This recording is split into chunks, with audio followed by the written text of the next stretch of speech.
The Great Hall of the Galactic Council sat at the heart of Verith Prime, a neutral world chosen centuries ago because no species could claim it as home. The ceiling stretched so high that clouds sometimes formed beneath it. The walls were carved from pale stone that glowed faintly with bioluminescent moss, a gift from the Dravine, who had grown it there as a symbol of unity. 12 platforms rose from the floor in a wide circle, each one built to suit the body and customs of a different species. And at the center of the circle, a single speaking platform waited, low and simple, for whoever had the floor. Ambassador Idris Mwangi stood on that platform now. He was a tall man, lean and calm, with deep brown skin and short gray hair that had turned early from years of work most beings in the room would never understand. He wore the dark blue coat of Earth's diplomatic service, simple and without decoration. In a room full of species who wrapped themselves in light displays and ceremonial armor, Idris looked almost plain. That was the point. Humans had learned long ago that the council did not respect their clothing, their customs, or their art. So Idris wore simplicity like a quiet shield and let his words do the work. He held no notes. He never did. In the last standard cycle, he began, his voice steady and clear. Earth's forces completed 412 border patrol rotations along the Fringe Veil. We intercepted 61 Voidborn raiding parties. We lost 9 ships and 237 crew members. Their names are entered into the council record, as always. He paused. No one in the chamber reacted. They never did when he read the human dead. Our medical teams continued operations on the Dravine outer colonies, where the Green Vein Plague has now entered its 6th year. We deployed 18 mobile hospitals and 52 xenobiologist teams. Mortality in the treated zones dropped by 40%. We estimate another 2 cycles of sustained effort before containment is possible. From the Dravine platform, Ambassador Ulok shifted his long, scaled body and blinked his 4 eyes slowly. It was the Dravine gesture for thanks, though he made no sound. Idris caught it and gave a small nod. Our cartography division mapped an additional 900 light-years of uncharted space beyond the Council's recognized borders. We installed 320 new nav buoys along trade routes through the deep passes. These routes are now used by ships from 7 Council species. He took a breath and looked around the chamber. 12 platforms. 12 species. 41 years since humanity had been granted membership in the Galactic Council, the youngest species ever admitted. And in those 41 years, humans had patrolled borders no one else would touch, treated plagues on worlds they had never visited before, mapped spaces that older species had declared too dangerous to enter, fed colonies that were not their own, and buried their dead in soil that was not Earth's. Idris knew all of this. He carried it the way all human ambassadors before him had carried it, with pride and with a tiredness that went deeper than bone. That concludes Earth's contribution report, he said. We remain committed to the ideals of the Concord. He stepped back from the speaking platform and returned to the human seat, the smallest in the chamber, set slightly lower than the others. This had been explained to humanity's first ambassador as a matter of architecture. Everyone knew it was not. The session moved on. Trade agreements, resource disputes, a small war between 2 species in the outer ring that the Council would discuss for months and do nothing about. The usual business of a galaxy that believed talking was the same as doing. Then High Speaker Yelvan rose. She was Valith, tall and impossibly thin, with silver skin that shifted color with her mood. Her eyes were large and dark, and carried the look of someone who had been alive for a very long time, and had decided long ago that she understood everything worth understanding. The Valith were the oldest species in the Council. They had founded it, and Yelvan had led it for over a century. I bring before the Council a new motion, she said, her voice like wind through crystal. The doctrine of guided sovereignty. Idris felt something cold settle in his chest. He did not move. Yelvan explained the doctrine in the calm, measured language that the Valith used when they had already decided something and wanted to make the decision sound like wisdom. The proposal was simple. Humanity, she said, had shown remarkable energy and willingness in its service to the Council. But humanity was young, emotional, prone to making decisions based on compassion rather than logic.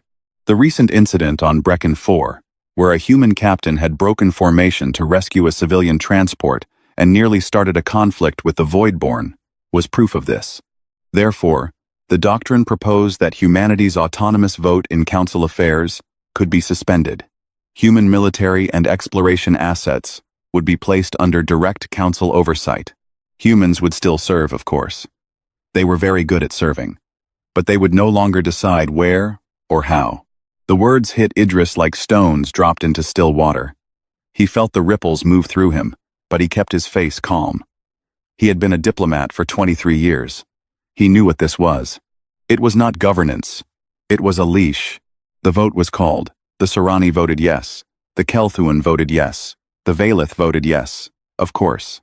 Species after species raised their consent, some eagerly, some with hesitation, but all of them choosing the comfort of control over the discomfort of equality. 9 votes to 3. The Dravine voted no. The Ilwari voted no. The Osktai voted no. 3 small voices against 9 large ones.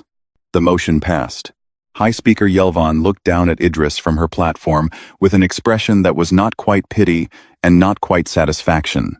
It was the look of someone putting a tool back in its proper drawer. "Does the human delegation wish to respond?" she asked. It was a formality.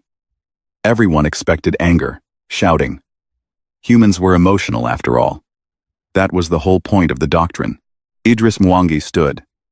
He looked at the chamber slowly, letting his gaze move across every platform, every face, every pair of alien eyes that watched him with curiosity, or contempt, or indifference.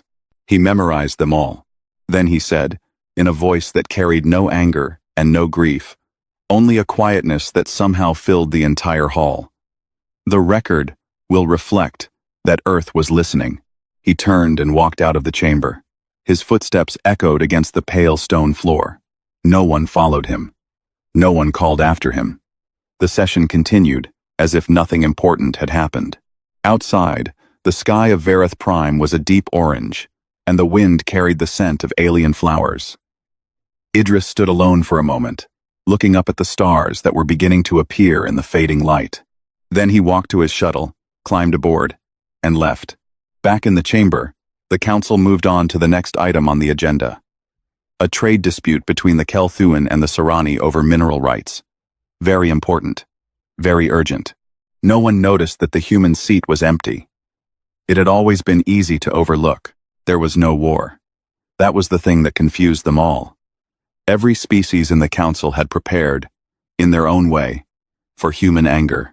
The Valith had quietly repositioned 3 fleets near the Sol System border.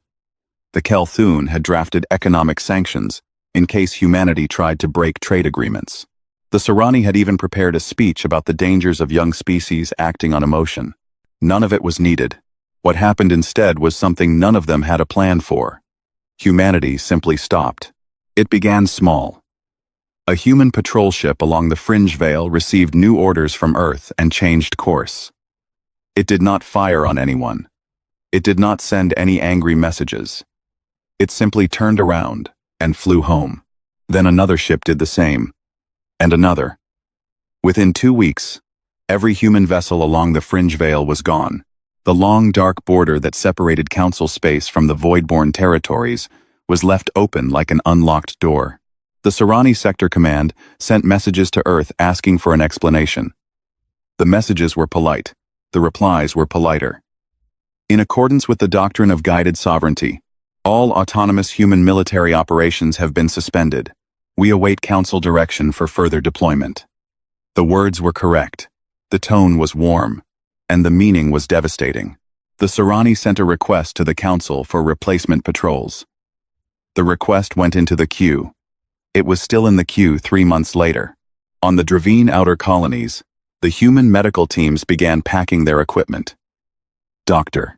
Annika Visser, who had spent 4 years treating green vein plague victims on the colony world of Dravine Har, handed her research files to the local medical chief, a young Dravine named Tesok who had trained under her. "I don't understand," Tesok said, holding the data drives in his clawed hands. "The work is not finished. The new strain is still spreading in the southern zones." "I know," Annika said. She was trying to keep her voice steady. but her eyes were red. But our mandate has been revoked. The Council has authority over our deployments now, and the Council hasn't issued new orders. Then ask them, Tesok said. We did. Twice. They said they would review the matter and respond in due course. Tesok looked at her for a long time. He was young for a Dravine, only 40 years old. But he had seen enough death in the plague wards to know what due course meant for the people dying in the southern zones. It meant nothing. It meant paper and procedure and slow conversations in a great hall far away where no one could smell the sickness. Due course, he repeated quietly. Annika touched his shoulder, a human gesture of comfort that he had grown used to over the years. Keep the cultures cold. Don't let the samples degrade. And watch the mutation rate on strain 7. That's the one that worries me. She left the next morning. Within 3 weeks, every human medical team on the Dravine colonies was gone. Tesok and his staff did their best, but they did not have the equipment, the training, or the numbers. The mortality rate in the southern zones tripled in 6 weeks. Across council space, the same scene played out in 100 different ways. Human engineers left joint construction projects on Kelth-1 mining stations, handing over blueprints that the Kelth-1 engineers could not read because they had never bothered to learn human design systems. Human translators walked away from diplomatic missions between species that had relied on human linguistic skills for decades and had never developed their own. Human farmers abandoned the agri-stations on the outer colonies, stations that they had built and maintained because no other species wanted to work in the harsh soil of frontier worlds. Each time, the humans were polite. Each time, they cited the doctrine of guided sovereignty. Each time, they said the same thing. We await your guidance. And each time, the guidance did not come. On Earth, the Terran Continuity Assembly met behind closed doors. The assembly was not a dramatic body. It was made up of quiet people, administrators and planners and scientists, who had spent their careers managing humanity's enormous contribution to a galaxy that did not appreciate it. Now they sat around a long table in Geneva and made decisions that would change everything. Ambassador Idris Mwangi attended the first meeting. He had not spoken publicly since leaving the council chamber. He looked older than he had a month ago, as if the weight of what had happened had settled into his bones. But his eyes were clear. They will expect us to come back, he told the assembly. They will expect us to miss the purpose, the service, the sense of being needed. They are counting on our compassion to override our dignity. The room was quiet for a moment. Then Director Lena Cherney, who ran Earth's deep space exploration program, spoke. Then we redirect. Everything we poured outward, we turn inward. Every resource, every mind, every hour. They'll say we're being selfish, someone said. Let them, Idris replied. They had 41 years to say thank you. They said sit down instead. The assembly voted. It was unanimous. Earth began to change. The shipyards that had built patrol vessels for the Fringe Veil started building research ships instead. The medical teams that had served on alien worlds came home and turned their skills toward human problems that had been neglected for decades, because there was always another alien plague, another alien disaster, another call for help from someone who would never return the favor. Scientists who had spent their careers mapping space for the Council now mapped Earth's own oceans, its own forests, its own mysteries. Engineers built new power systems, new cities, new infrastructure.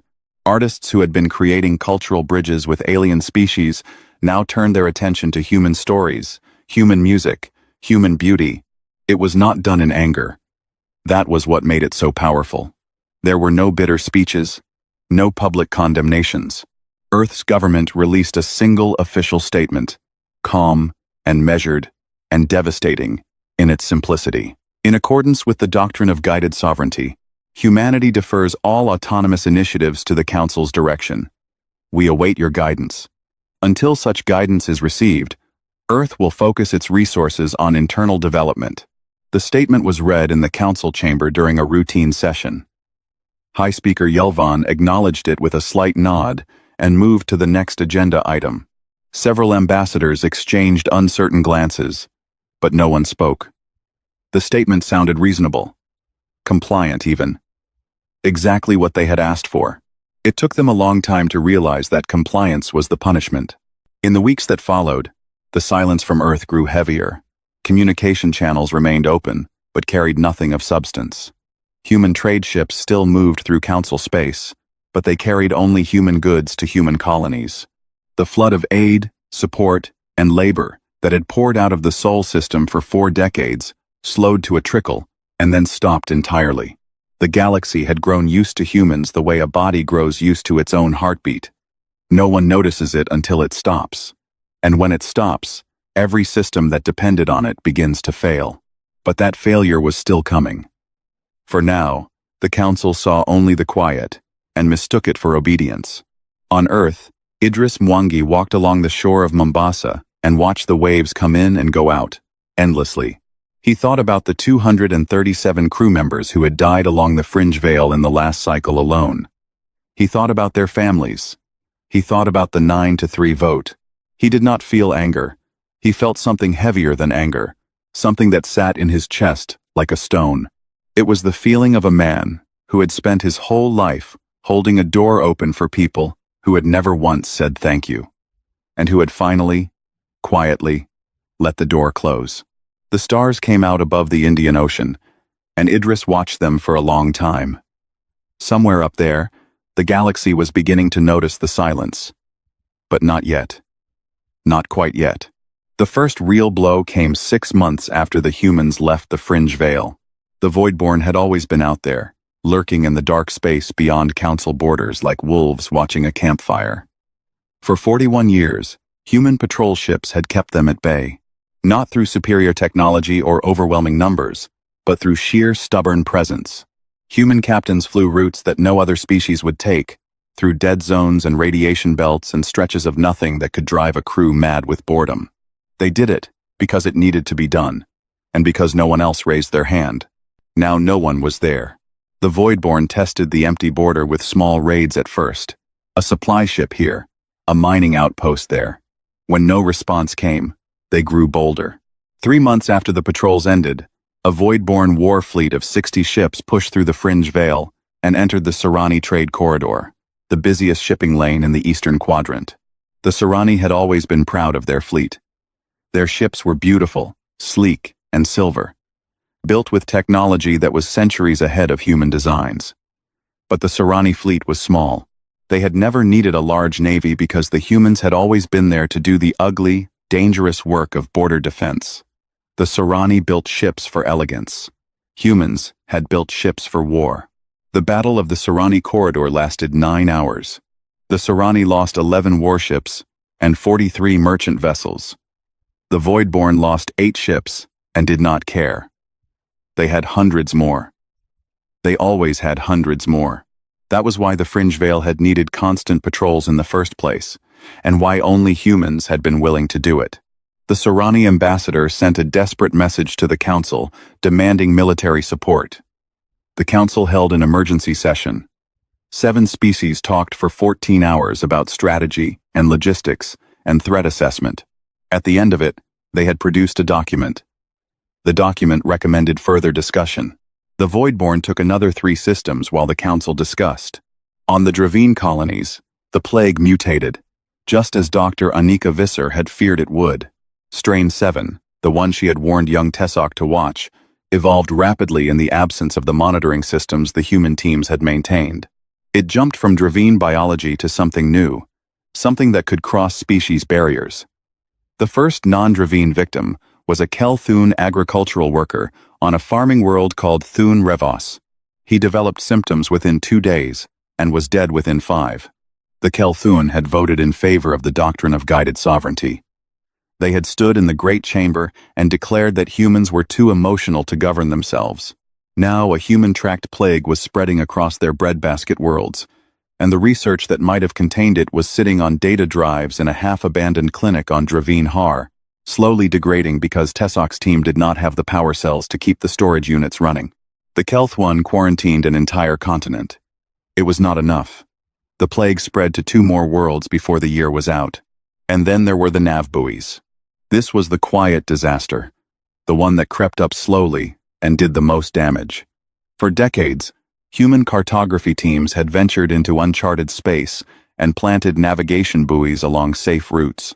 These buoys were simple devices, beacons that broadcast location data and hazard warnings to any ship in range.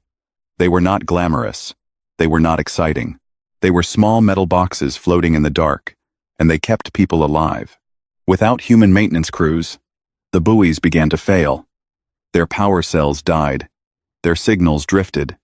Their hazard databases went out of date. One by one, the lights went out across thousands of light-years of space that only humans had ever bothered to map.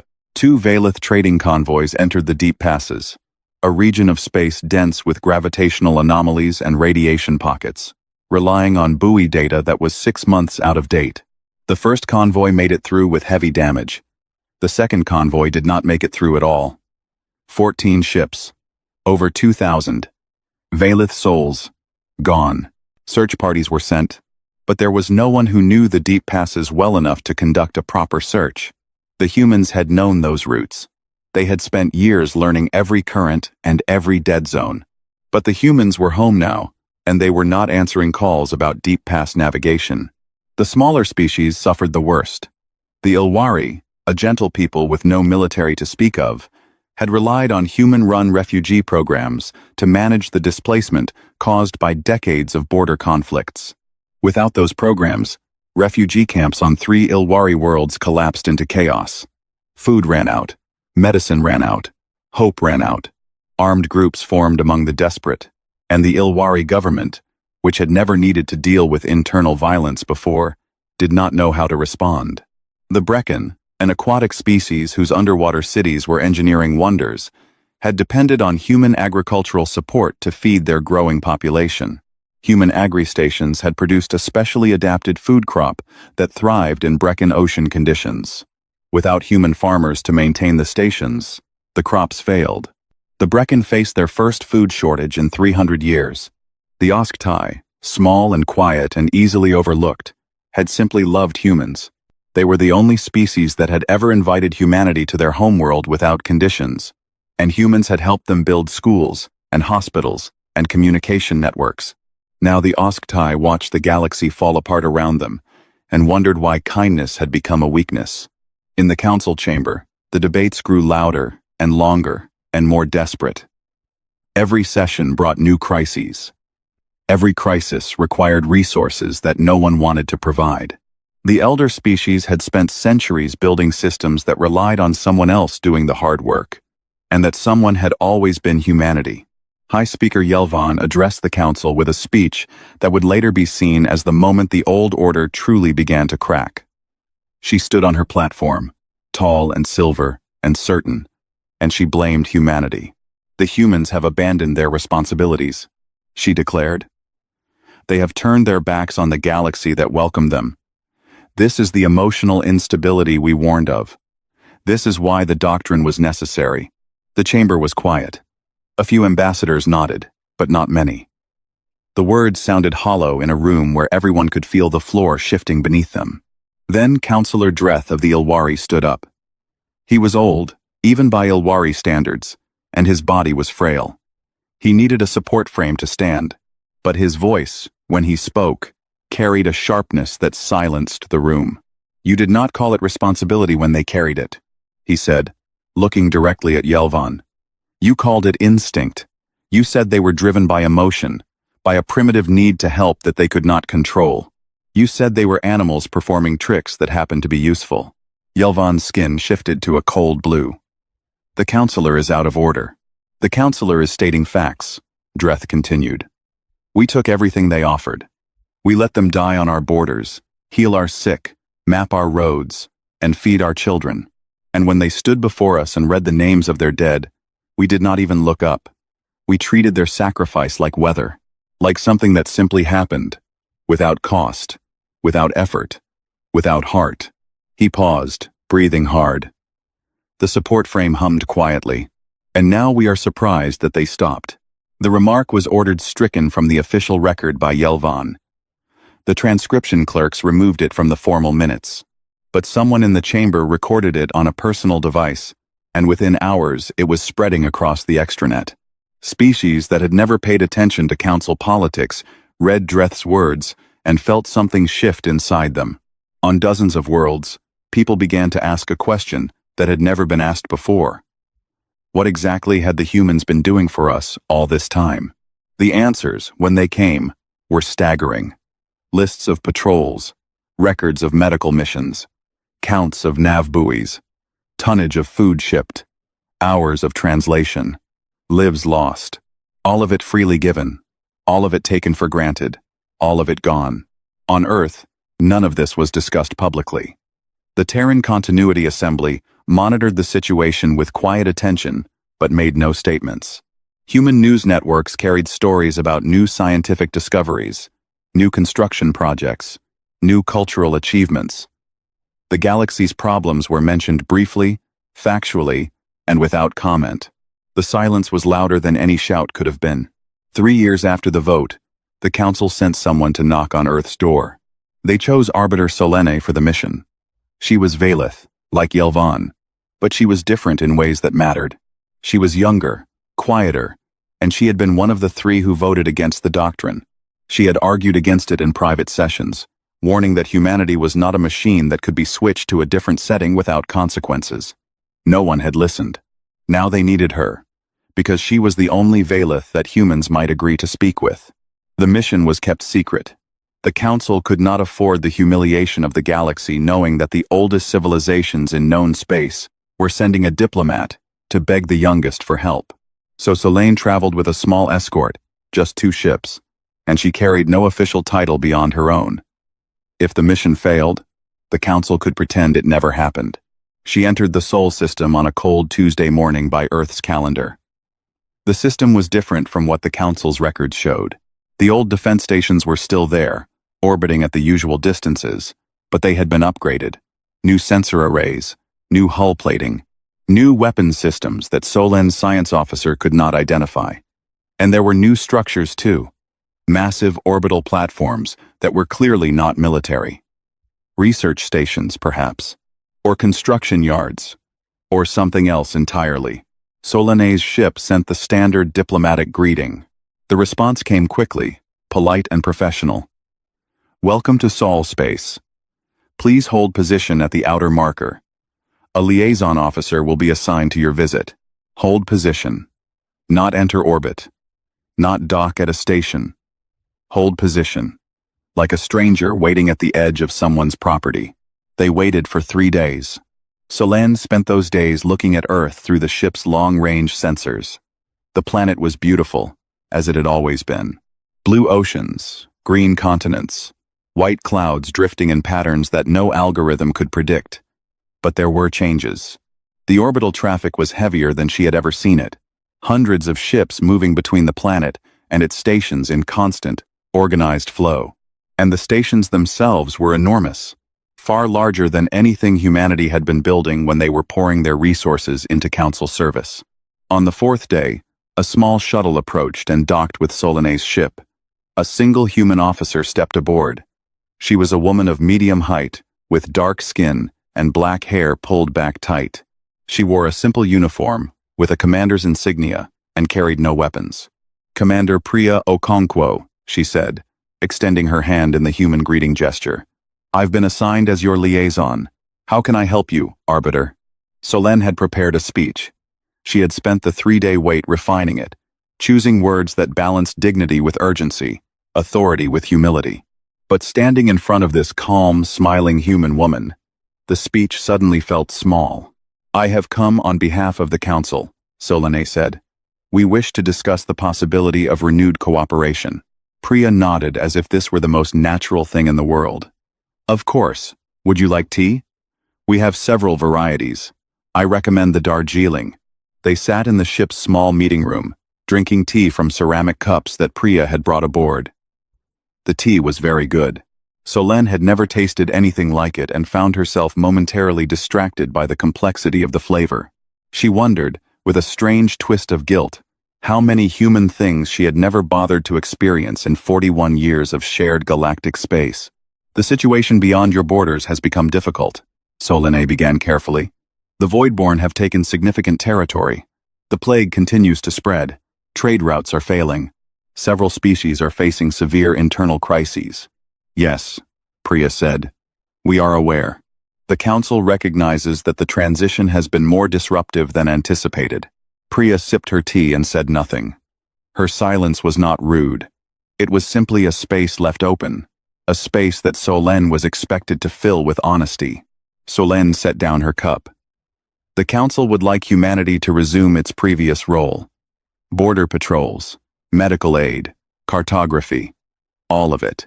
In return, we are prepared to offer significant concessions, full restoration of your voting rights, a formal acknowledgement of past contributions, financial reparations for the costs your people bore during the years of service. She laid out the terms clearly, one by one, each one a step further than the Council had been willing to go even a month ago. A year ago, these concessions would have been unthinkable. Now they were desperate offerings laid at the feet of a species the Council had treated like hired labor. Priya listened to all of it. She did not interrupt. She did not take notes. When Solène finished, Priya set down her own cup and folded her hands on the table. Arbiter, may I ask you a question?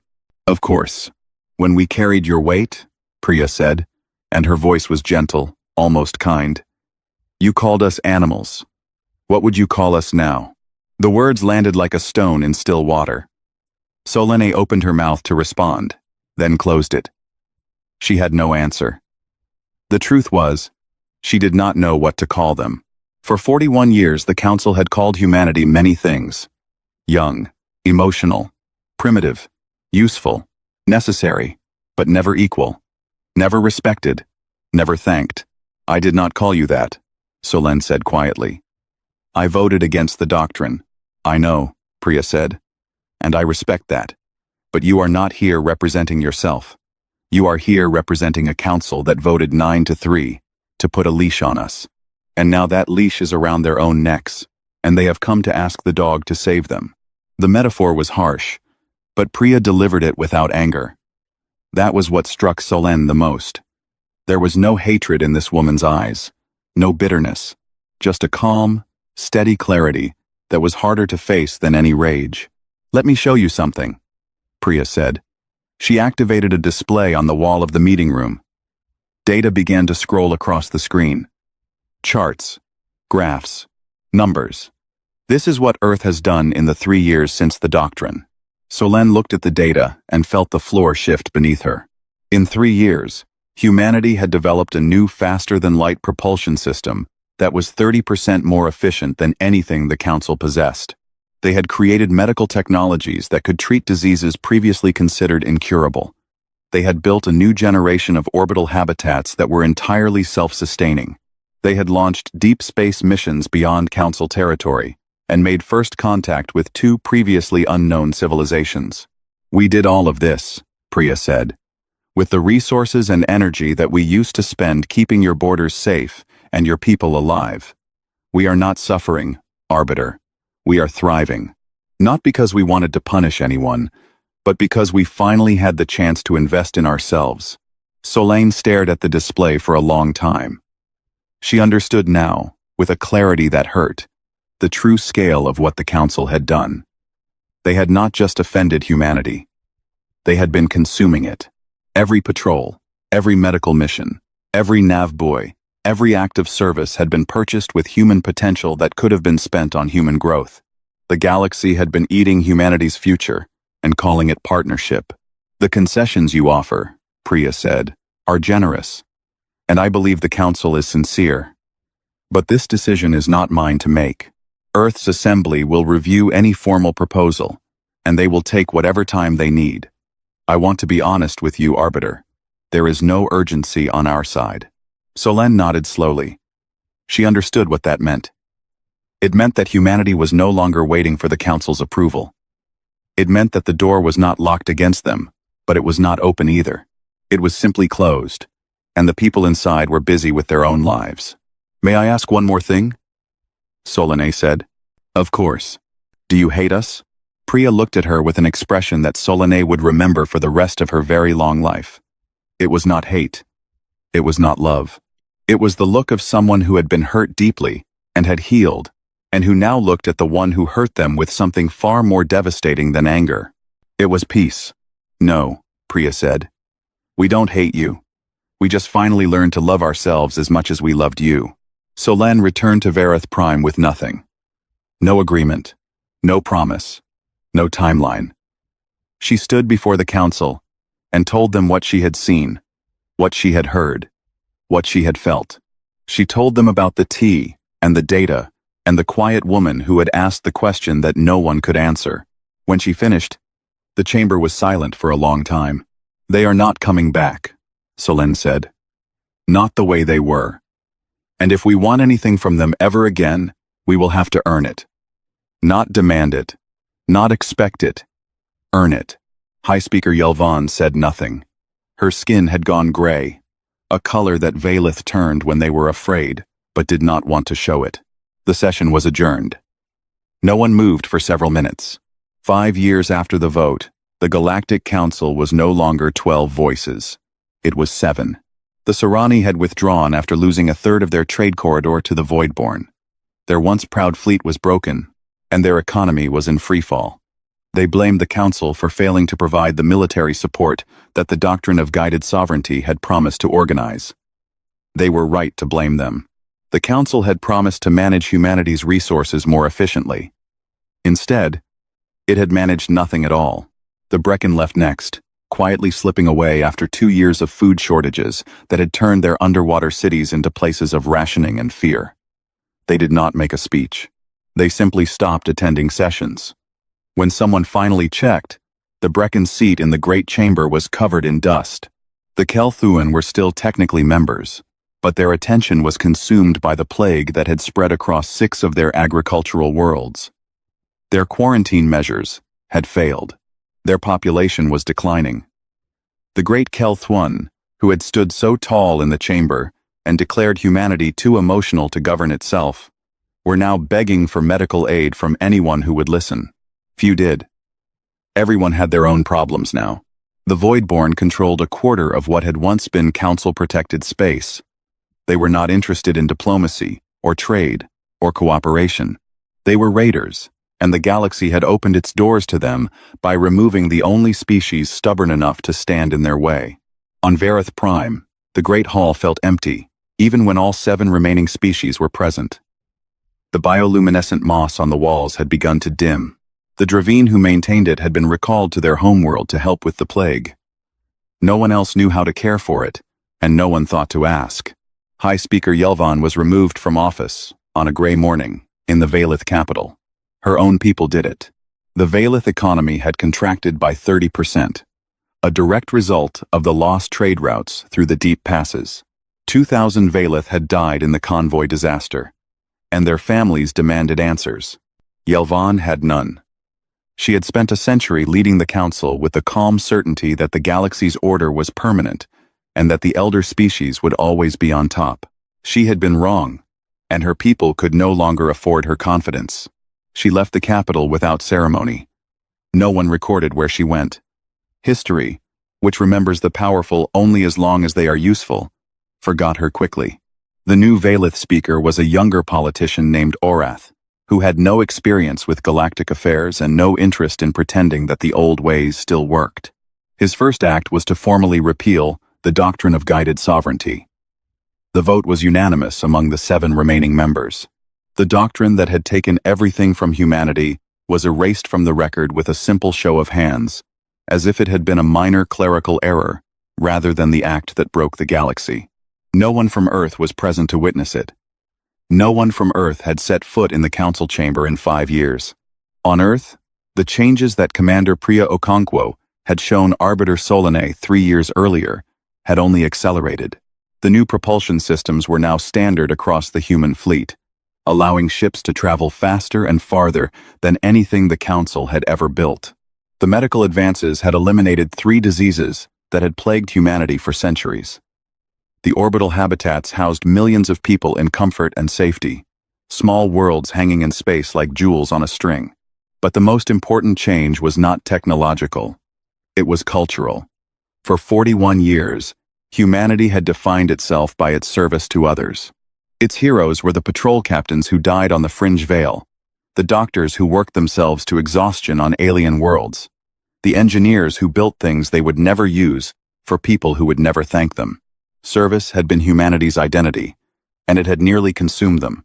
Now humanity was learning to be something else. Artists created works that were not designed to bridge cultural gaps with alien species, but to express something purely and deeply human. Scientists pursued research that fascinated them, not research that the Council needed. Children grew up knowing that their future was their own, not a debt owed to a galaxy that had never asked their names. Historians would later call this period the Quiet Ascension. It was not loud or dramatic. There were no great declarations or triumphant speeches. It was simply a civilization discovering, for the first time, what it could become when it stopped giving itself away. And then came the Horizon Compact. It began with the two civilizations that human deep space missions had contacted beyond Council territory. The Reshen, a species of builders who lived on high-gravity worlds and who admired human determination, and the Tayari, a nomadic people who traveled between stars in vast caravan fleets and who recognized in humanity a kindred restlessness. Neither species had ever heard of the Galactic Council. Neither cared.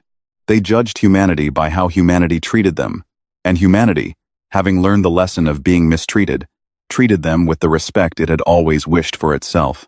The three species formed the Horizon Compact, a simple agreement built on three principles: mutual respect, shared benefit, and the understanding that no member would ever be asked to give more than they received. It was everything the Galactic Council had promised to be and never was. The compact grew. The Ilwari were the first council species to join. Councillor Dreth, now frail and nearly blind, made the announcement himself. He stood before the dying council one last time and spoke with the same sharpness he had shown years ago when he challenged Yelvan. "I am old," he told them. "I have watched empires rise and fall, and I have learned one thing. Power is not the ability to command others. Power is the ability to make others want to stand beside you. The humans never had the strongest ships, or the oldest civilizations, or the most advanced technology. They had something better. They had a willingness to show up. And we punished them for it." He paused and looked around the chamber at the empty seats and the dimming walls. The humans built something new, something better.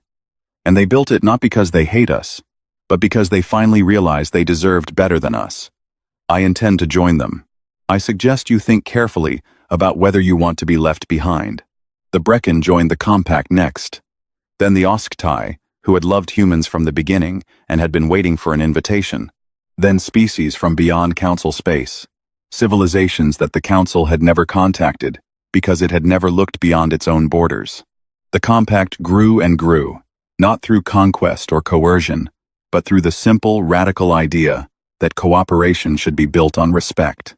Within 2 years, the Horizon Compact surpassed the Galactic Council in both membership and territorial reach. It was not a replacement for the Council.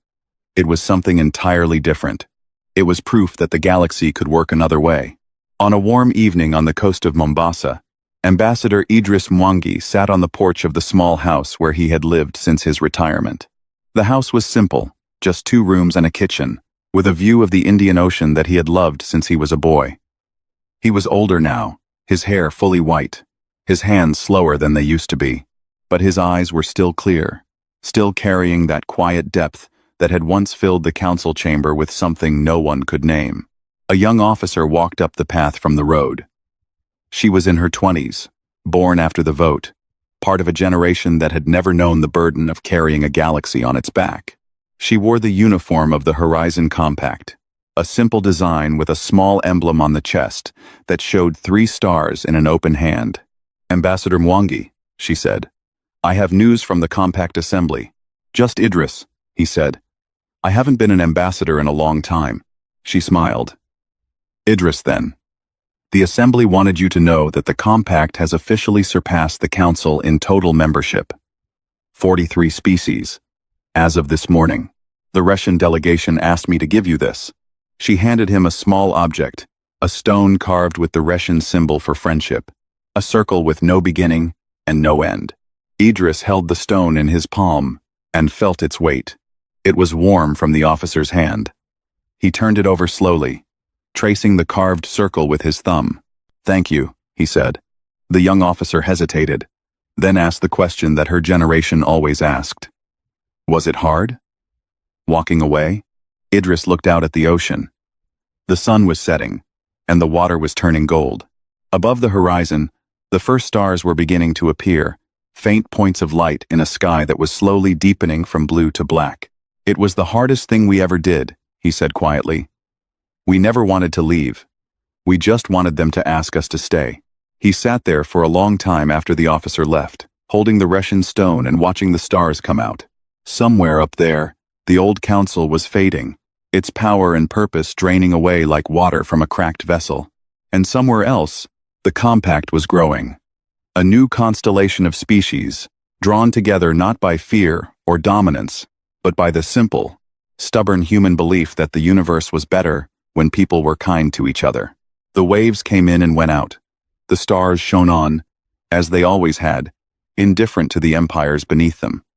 But perhaps, Idris thought, they shone a little brighter tonight. Perhaps the darkness between them was a little less cold. Perhaps the galaxy, after all its mistakes and all its silence, was finally learning the lesson that humanity had carried in its bones since the first human looked up at the night sky and felt not fear, but wonder. The ocean murmured. The wind was warm, and in the silence, something new was beginning.